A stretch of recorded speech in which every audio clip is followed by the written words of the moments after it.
Dale View group of ഇൻസ്റ്റിറ്റ്യൂഷൻസിന് government of ഇന്ത്യയുടെ tribal affairs മന്ത്രാലയത്തിൻ്റെ കീഴിലുള്ള centre of excellence അംഗീകാരം ലഭിച്ചു. ഗോത്ര വിഭാഗങ്ങളിലെ കുട്ടികളുടെ വിദ്യാഭ്യാസം, സാമൂഹിക സേവനം, ഗവേഷണം, സമൂഹ അധിഷ്ഠിത പ്രവർത്തനങ്ങൾ, മയക്കുമരുന്ന് ഉപയോഗം കൊണ്ടുള്ള പ്രതികൂല ആരോഗ്യ പ്രശ്നങ്ങളെക്കുറിച്ചുള്ള നിരീക്ഷണം എന്നിവയിൽ 50 വർഷമായി നൽകിയ ശ്രദ്ധേയമായ സംഭാവനകളെ മാനിച്ചാണ് ഈ അംഗീകാരം ലഭിച്ചത്. കേരളത്തിലെ ഗോത്ര സമൂഹങ്ങളുടെ ക്ഷേമത്തിനായി അക്കാഡമിക് മികവും സാമൂഹിക ഉത്തരവാദിത്വവും സ്ഥിരതയാർന്ന വികസന പ്രവർത്തനങ്ങളും സംയോജിപ്പിച്ച് സ്ഥാപനം നടപ്പാക്കിയ വിവിധ പ്രവർത്തനങ്ങൾക്ക് പ്രത്യേക പ്രശംസ ലഭിച്ചു. പരിശോധനാ സമിതിയിലൂടെ 33 ഗോത്ര കോളനികളിലായി ഏകദേശം 3 ലക്ഷം ഗോത്ര കുടുംബങ്ങൾക്ക് പ്രയോജനപ്പെടുന്ന നിരവധി പ്രവർത്തനങ്ങൾ പ്രത്യേകം അഭിനന്ദിക്കപ്പെട്ടു.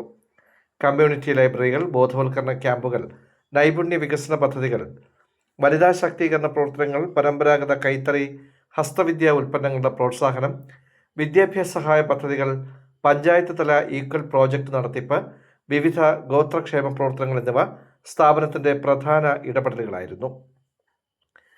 തിരുവനന്തപുരം ജില്ലയിലെ പുനലാൽ ആസ്ഥാനമായി പ്രവർത്തിക്കുന്ന സ്ഥാപനത്തിൻ്റെ വിദ്യാഭ്യാസം, സാമൂഹിക പരിവർത്തനം, ഗോത്ര ശാക്തീകരണം, രാഷ്ട്രനിർമ്മാണ പ്രവർത്തനങ്ങൾ, മയക്കുമരുന്ന് നിർമ്മാർജ്ജന പ്രവർത്തനങ്ങൾ, ഗർഭിണികൾക്കും കുട്ടികൾക്കും ആവശ്യമായ ആരോഗ്യ പരിചരണവും പോഷകാഹാര സഹായങ്ങളും ഉൾപ്പെടെ വിവിധ പിന്തുണാ പ്രവർത്തനങ്ങളുടെ പ്രതിഫലനമാണ് ഈ അഭിമാനകരമായ അംഗീകാരം. ഈ നേട്ടത്തിൽ അഭിനന്ദിക്കുന്നതായി MD Shaiju David, principal Shijikumar, vice principal Seena, HOD Anoopa John, associate professor Tinu, Seba MC, Manisha MC എന്നിവർ പത്രസമ്മേളനത്തിൽ വ്യക്തമാക്കി.